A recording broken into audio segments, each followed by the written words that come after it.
Donc partie du chapitre plutôt que l'on conclut donc avec notre Je retiens, où on reprend dans un court texte comment l'Empire s'est-il construit. Donc on vous met à partir du 3e siècle avant Jésus-Christ, les Romains dominent la péninsule italienne.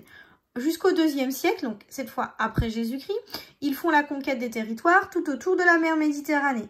Rome élimine par la même occasion donc sa puissante rivale qui est Carthage en Numidie, et elle s'empare des territoires de la Gaule, notamment avec la bataille d'Alésia en 52 avant Jésus-Christ.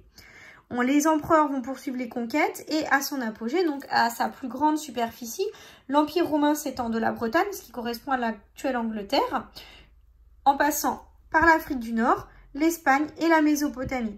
Et tout ça, ça s'est fait grâce à la puissante armée que possédait Rome.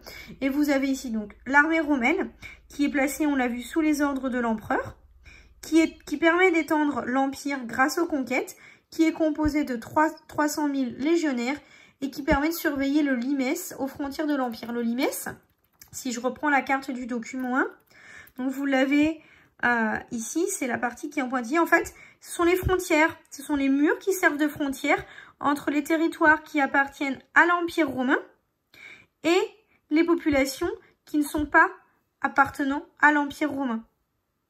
Donc c'est des zones frontalières qui sont plus surveillées parce que susceptibles de laisser les adversaires, les peuples voisins, s'emparer des territoires possédés par l'Empire romain.